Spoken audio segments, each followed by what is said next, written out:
자, 소설의 인물 가겠습니다. 자, 인물의 유형은요, 거기 대표성에 따라서 전형적 인물이다, 개성적 인물이다. 근데 문제는 이 전형적 인물이다, 이 말 뜻을 잡으면 쉬워지는데, 전형적 인물이다, 이 형자가 틀 형자란 말이에요. 그럼 틀이란 말이 뭐야? 붕어빵 같이, 붕어빵 틀이잖아요, 기계. 그래서 아주 틀에 박은 듯한 인물, 바로 이걸 우리가 전형적 인물이다, 이렇게 얘기를 해요. 그러니까 그 형을 벗어나지 못하는 거죠. 그 틀을 벗어나지 못하는. 그래서 조선시대의 전형적 인물이다. 그럼 뭐가 되는 거고? 자, 뭐가 될까요?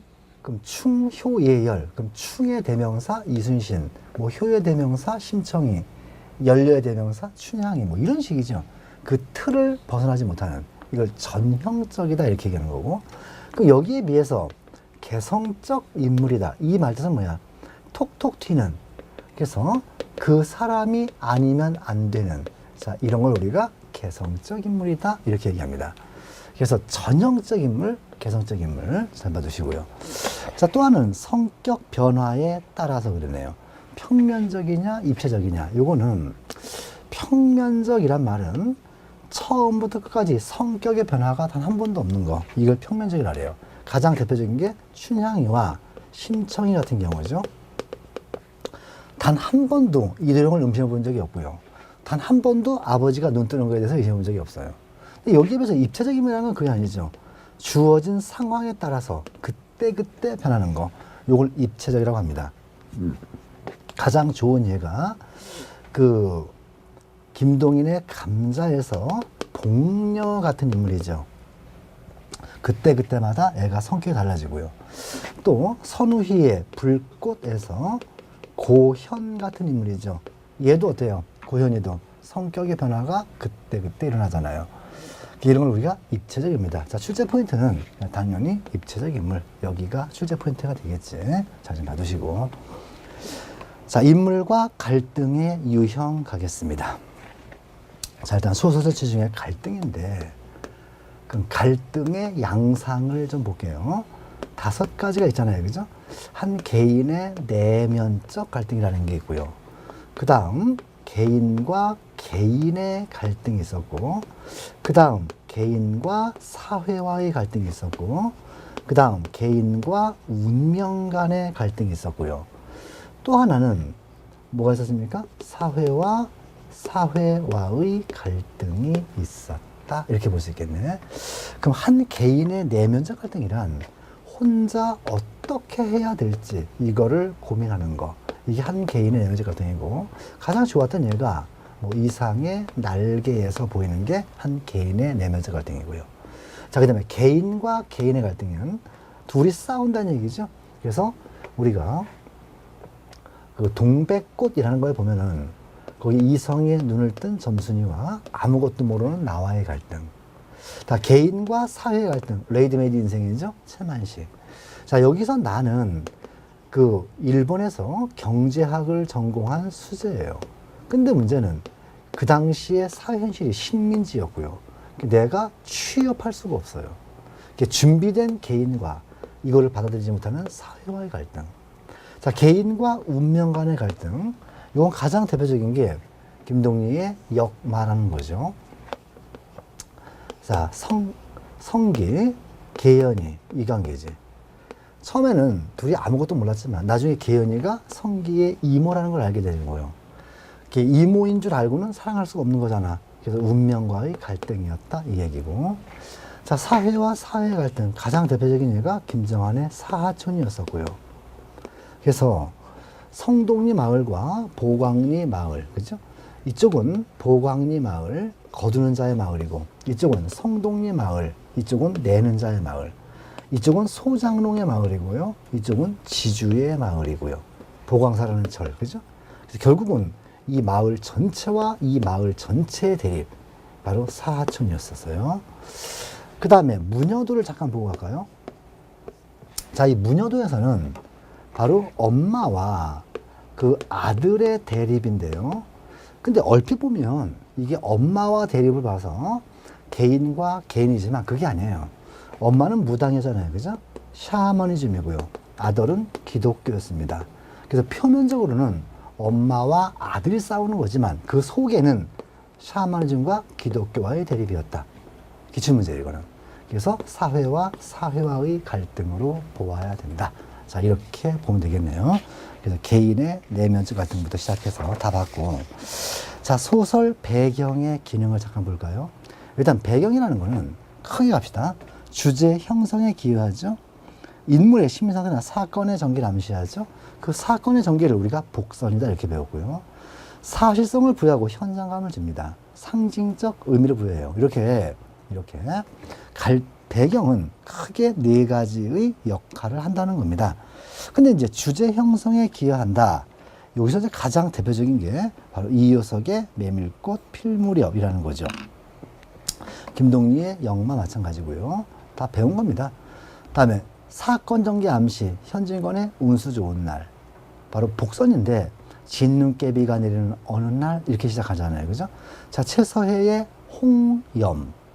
요것도 그 바람 부는 부분 거기고요. 자, 오상원의 유의 김동인의 감자. 현장감을 주는 거고요. 자, 상징적 의미 김정은의 사하천 기억나죠? 그 지렁이와 개미떼의 이야기고요. 자, 이상의 날개에서는 뭐 볕이 들지 않는다. 두 개로 나누어진 방 이런 걸 통해서 상징적 의미가 나오고 있고요. 자, 소설의 시점 가겠습니다. 예, 굉장히 중요한 거 나왔네요. 여기는 좀 보셔야지. 일단 여기는 가장 기본부터 봐야 되는 게 바로 인물의 성격 제시 방법입니다. 자, 크게 두 가지가 있었어요. 직접 제시가 있었고 간접 제시가 있었다. 자, 직접 제시를 우리가 텔링이다 이렇게 얘기하는 거고요. 간접 제시를 보여준다, 쇼윙이다 이렇게 얘기하는 거고요. 이렇게 텔링과 쇼윙 이렇게 되겠네요. 그러면 자, 이 텔링은 어떤 거냐면 작가의 입장에서 말하기 형식이기 때문에 작가에게 유리한 거고요. 이 간접은 그냥 어떤 상황을 얘는 제시만 해주는 거고 모든 판단은 독자가 하는 거기 때문에 이건 독자에게 유리한 거는 쇼잉입니다. 작가에게 유리한 건 텔링, 독자에게 유리한 건 쇼잉. 왜? 이건 독자의 판단이거든요. 요거는 작가의 판단이고 얘는 분석적이며 상당히 요약적이고요. 얘는 사건의 진행이 그래서 빠를 수밖에 없어요. 요거는 반대가 되겠죠. 그죠? 네. 이런 성격 제시를 가지고 이제 실질적으로 출제가 되는 걸 어떻게 풀어나갈 거냐. 이제 이게 문제가 되는 겁니다. 자, 그러면 일단 출제 경향은 크게 세 가지가 있다고 여러분에게 제가 말씀을 드렸었고요. 그럼 출제 경향 세 가지가 뭐냐면, 자, 첫 번째, 여러분이 생전 처음 보는 지문을 주고 나서 이 지문의 시점으로 옳은 것은 이런 문제를 어떻게 풀 거냐 하고, 두 번째는 거리야, 거리. 삼각형 기억나죠? 그래서 거리 관계를 어떻게 할 거냐. 그 다음에 서술자의 위치. 이게 서술자가 작품 내부에 존재하는지, 작품 외부에 있는지. 자, 이런 거를 지금부터 보겠습니다. 그럼 여기는 워낙 중요한 부분이기 때문에 좀 자세히 갈게요. 그럼 각 시점의 특징을 좀 먼저 보고 가겠습니다. 그래야 이해가 빠르니까. 자, 우리가 1인칭 시점에는 1인칭 주인공이 있었고, 1인칭 관찰자가 있었고요. 다음에 3인칭 시점에는요, 전지적 작가 시점이 있었고 3인칭 관찰자 시점이 있었다. 그럼 1인칭 주인공 시점이란 내가 내 이야기를 하는 시점 맞잖아요. 그죠?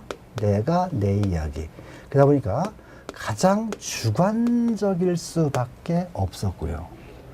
이건 제일 중요한 게 뭐야? 내부 심리 묘사, 즉 속마음을 쓸 수 있다는 거죠. 여기에 비해서 1인칭 관찰자는 내가 다른 사람을 이야기하는 거고, 따라서 다른 사람을 보는 거기 때문에 속마음을 쓸 수 없다. 전지적 작가 시점이라는 거는 신의 입장에서 바라보는 거기 때문에 이건 당연히 내부 심리묘사 가능하고요.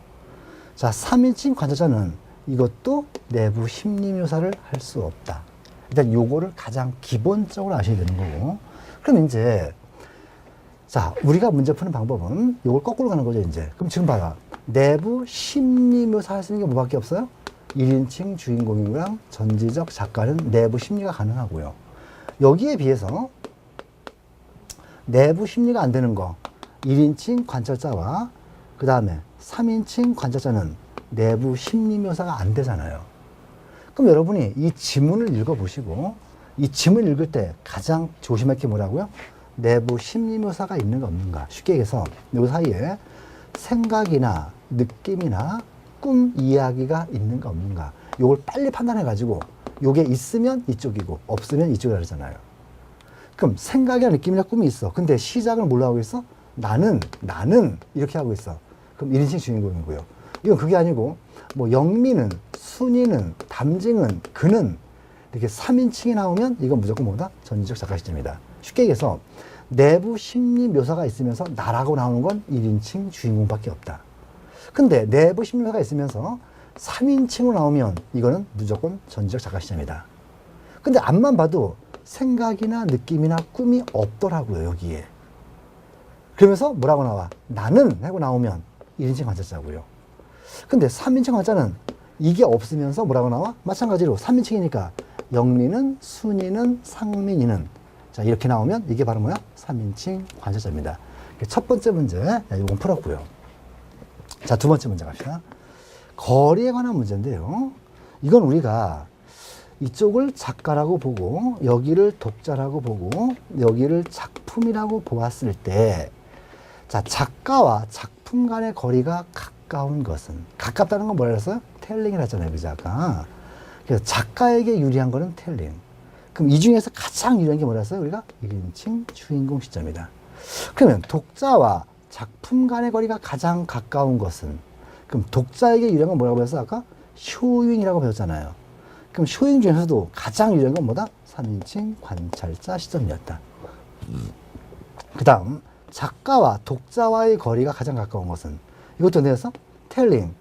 자, 작가가 말로 해주면 독자가 이해가 굉장히 빨라요. 이것도 역시 1인칭 주인공 시점이었다. 그럼 반대로 가볼까요? 자, 그러면 작가가 쓰기에 가장 어려운 것은, 이 말의 의미는 뭐냐면 작가와 작품 간의 거리가 가장 먼 것은 당연히 3인칭 관찰자일 거고요. 그럼 독자와 작품 간의 거리가 가장 먼 거는 1인칭 주인공일 거고요. 왜? 반대니까.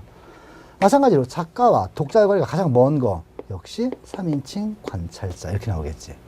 예, 이것도 뭐 다 설명한 거니까 지금 요약 정리니까 이 정도만 해도 이해하셔야 되고요. 자, 그 다음 서술자의 위치 좀 볼까요?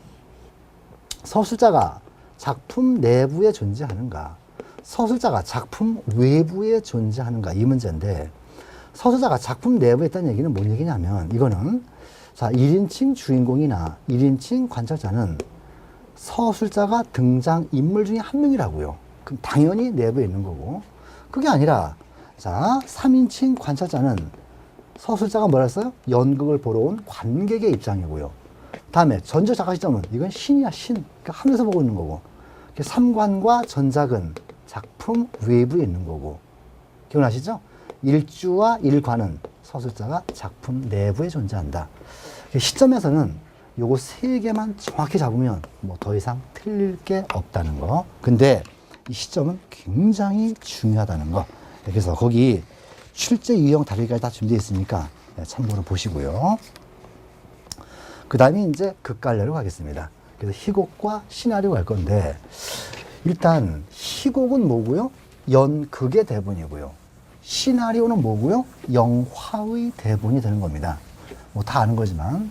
근데 이제 이 희곡이 희곡만의 특징이 있단 말이에요. 이것이 또 가끔 출제가 되기 때문에 이것 좀 보겠습니다. 자, 희곡만의 특징 첫째, 무대 상연을 전제로 했다. 인생을 직접적이고 현재형으로 표현하고 있다. 그럼 여기서 이제 직접적이며 현재형이다. 요거는 연극이기 때문에 희곡에 대한 얘기고요. 이것이 간접적이며 현재형의 문학이다. 이러면 요거는 영화입니다. 이거는 시나리오가 되겠죠. 그럼 간접적이다. 이 말이 뭘까? 이건 스크린을 통해서 우리가 배우와 관객이 간접 만나는 거고요. 이거는 아니죠. 이거는 진짜 연극은 그 배우와 관객이 이거는 직접 만나는 거예요. 직접적인 문학이고 요건 간접적인 문학이고 이렇게 이해하시면 되고요. 그 다음 약속의 문학이다. 컨벤션이 있다. 자, 여기서 중요한 게 이제 뭐냐면 방백이라는 말이 나와요. 방백. 묵계라고도 그러고요. 그래서 방백이라는 거는 자, 무대에 A, B, C 세 명의 배우가 나와 있고 이 사람이 무언가의 어떤 속 마음을 나타냈을 때 이게 마이크를 통해서 나가지만 그럼 틀림없이 무대에 있는 배우도 이 말이 들린다고요. 하지만 무대의 배우는 듣지 못하는 것으로 하고 누구만? 관객만 듣는 것으로 합니다.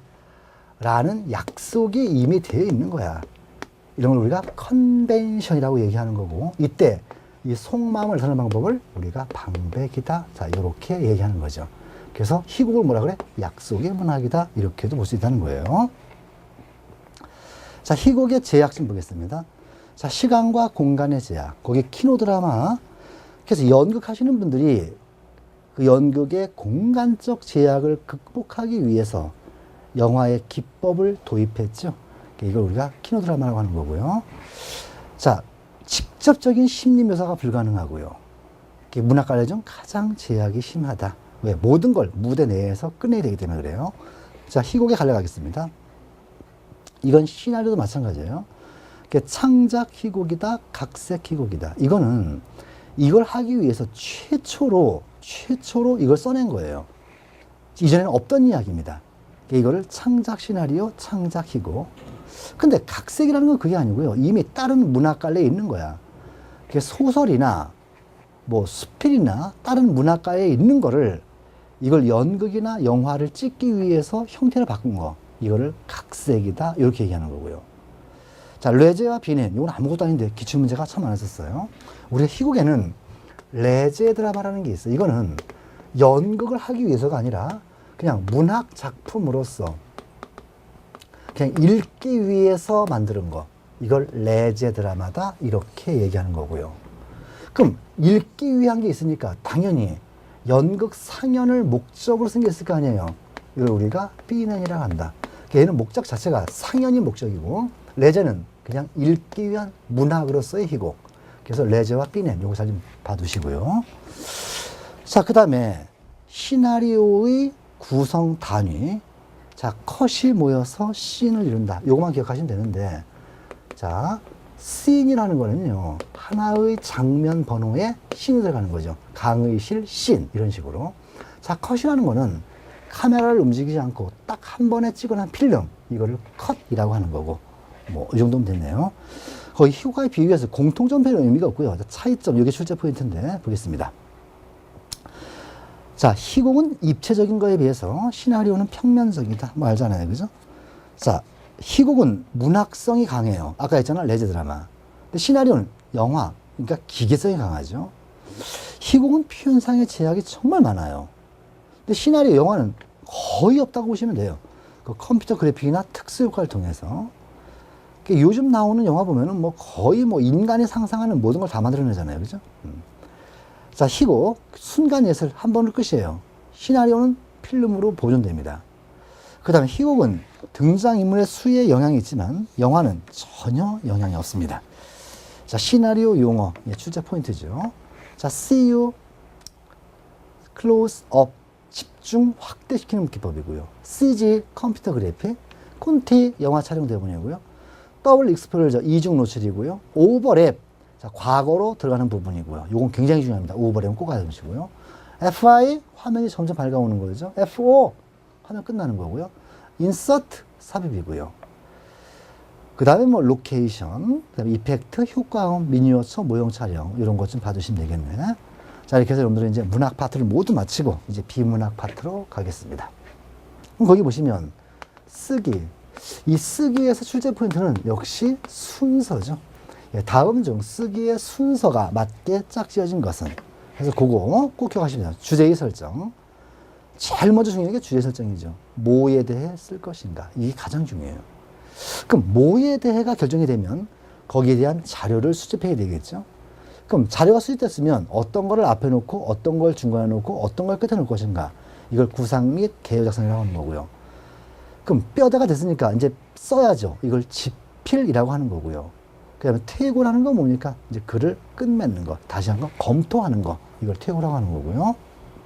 거기서 이제 계획하기 단계에서 봅시다. 자, 주제 설정의 단계에서 막연한 주제, 가주제, 한정된 주제, 참주제. 요 개념이 뭐냐면, 가주제라는 거는 폭넓은 부분의 주제고요. 참주제는 진짜 내가 쓰는 주제, 이걸 참주제라 한다. 거기 출제 포인트죠. 주제문 작성 시 유의사항. 자, 여기는 문제가 어떻게 나왔어요? 다음 예문 중 주제문으로 볼 수 없는 것은, 이런 식의 문제고요. 자, 완전한 문장이어야 된다. 의문문이나 부정문은 주제문이 안 되고요.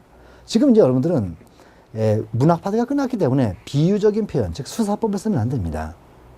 두 개의 내용이 있어갖고 어떤 게 주제인지를 모르면 안 되는 거예요. 그럼 두 문장을 나눕니다. 예를 들면은 나라에 충성해야 하며 몇 어른을 공경하여야 한다.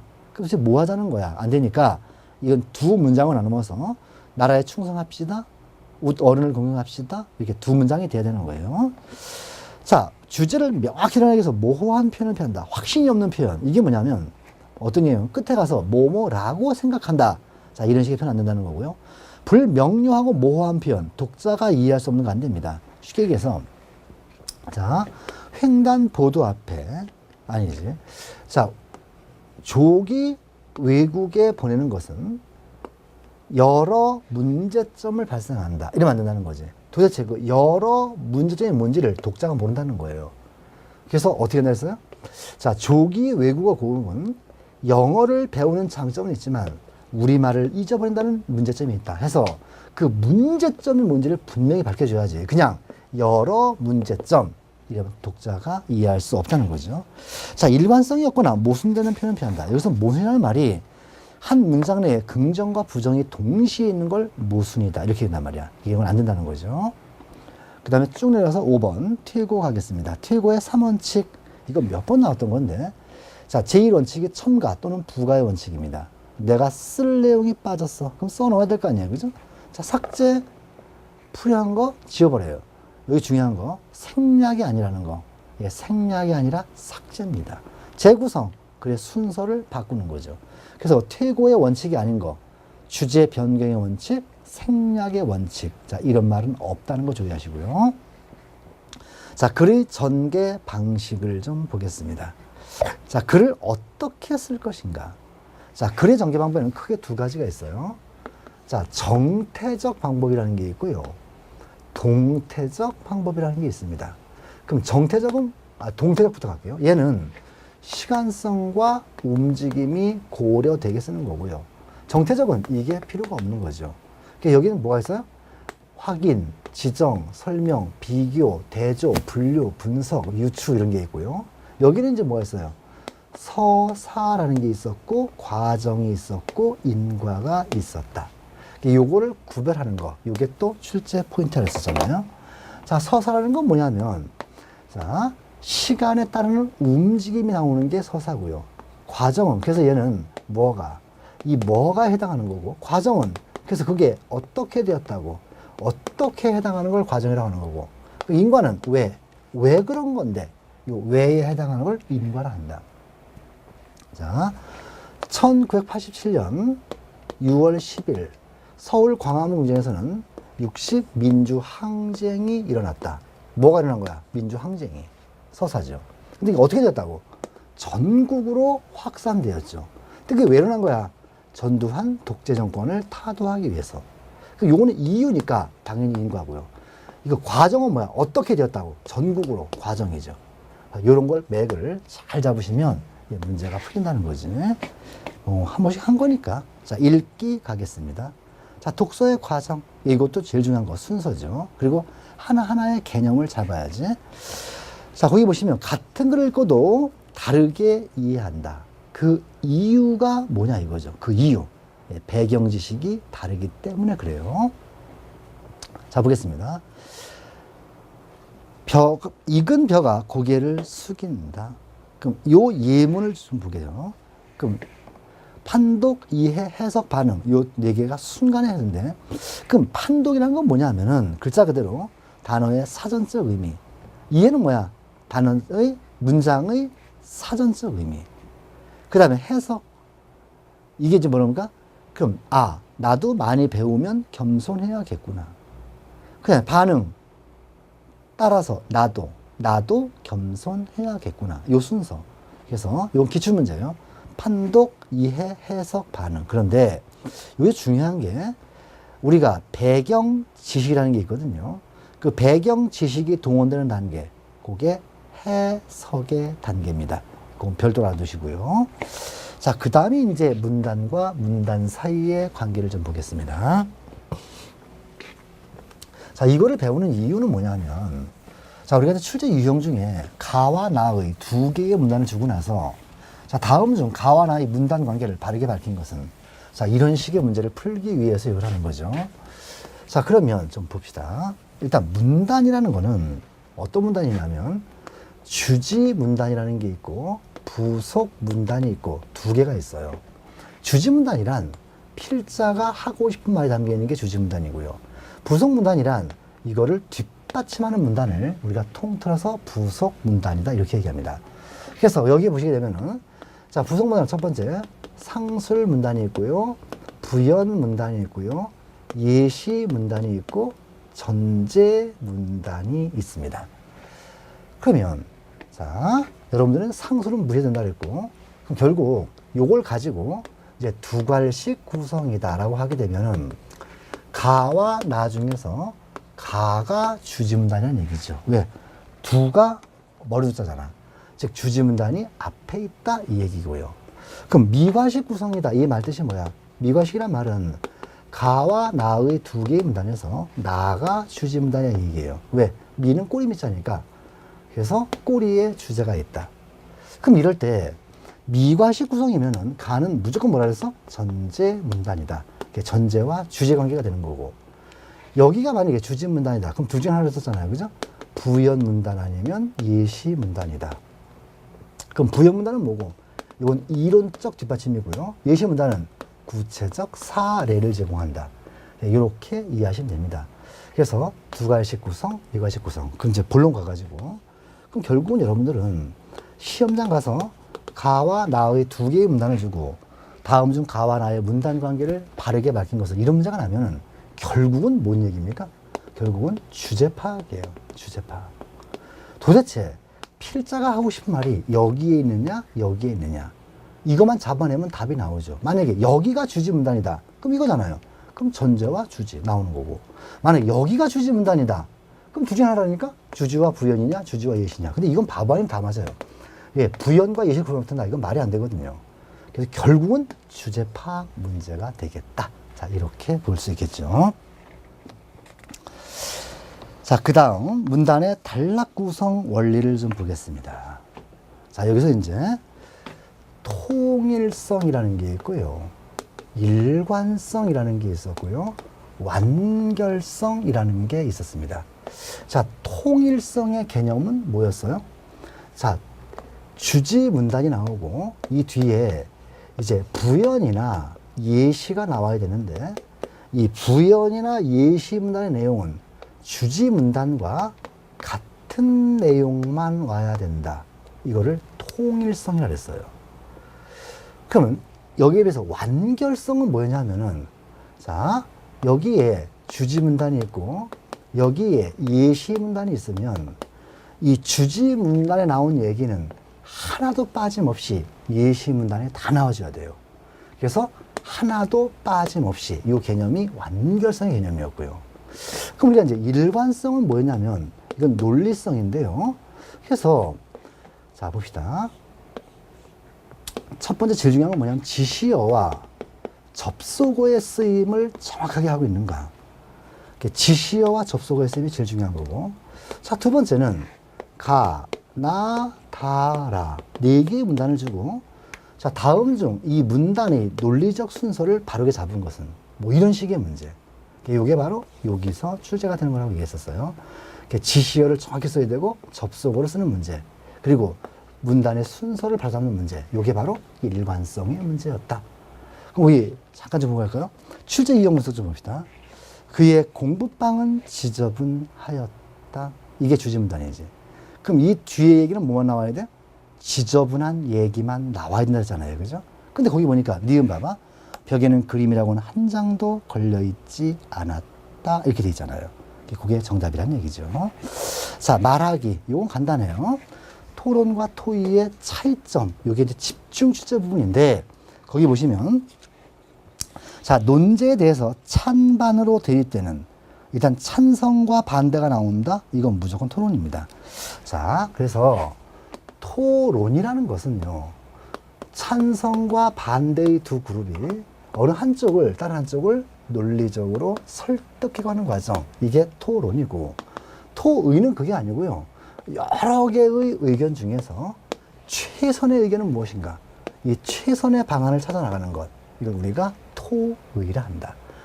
요거 기출문제니까 잘 좀 봐두십시오. 그럼 공통점은 뭘까요? 결국은 토론이든 토의든 의사의 통일 과정이다. 자, 이렇게 보시면 되겠습니다. 그럼 잠깐 쉬었다가 여러 종류의 글로 가겠습니다.